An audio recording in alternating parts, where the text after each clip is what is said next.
Hello, everyone. This is Stephen Kim of Healthy Expressions. I'm an online relationship and marriage coach and counselor.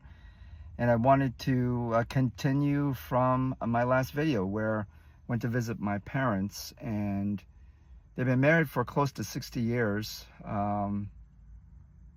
but they're acting like roommates. There's no healthy communication, no emotional connection. Every time they disagree, it becomes an argument. And they're together still because of convenience sake. Being immigrant parents, this is all they know.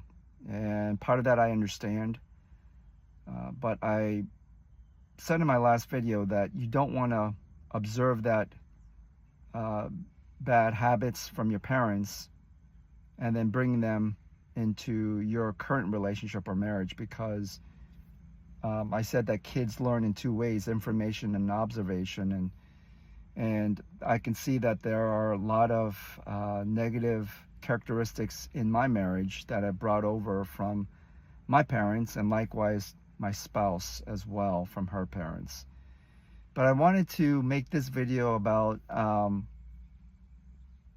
if you're going and arguing with your partner or your spouse and it gets loud, sometimes it's a screaming match, and I've said this all along, is that you cannot let your emotions dictate your conversation, and especially your disagreements and arguments.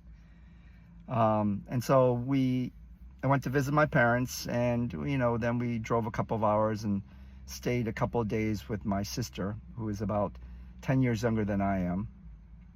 And it was some revelation. I didn't know that, after I went off to college, she's still at home.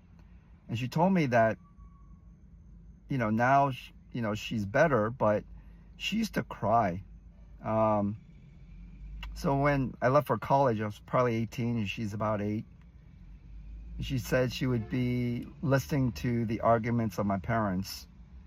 And luckily there wasn't any physical or anything, but when they yelled and they argued, it seemed very scary for an 8-year-old. My father, it seemed like when I was growing up that when he yelled, it seemed like the windows were shaking. And so my sister would be telling me this, and my heart was broken for her.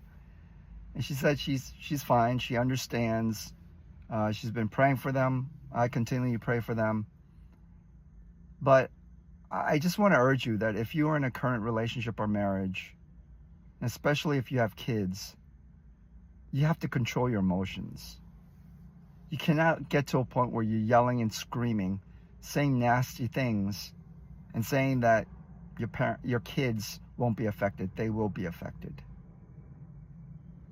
And so I think this relationship tip for you is, if you guys get to a point where you're getting louder and louder, you're saying things that are not very affirming or encouraging, you got to take a break. You have to say, we got to separate. We got to take about 30 minutes, 45 minutes to separate, to calm down, and then be able to talk about this after we're calm. Because the yelling, the screaming, the name calling, letting your emotions dictate the argument does no one good. And so please, I don't want what happened to my sister happen to your kids. I don't want your relationship to feel like a burden. It should be an encouragement. It should be uplifting. And if you have issues, please DM me. I'd be willing to help you out, to talk to you or to both of you. And so please value the other person.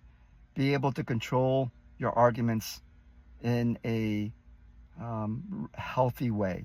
So I hope you have a great day. I hope this video touches you. And I'll see you later. Bye now.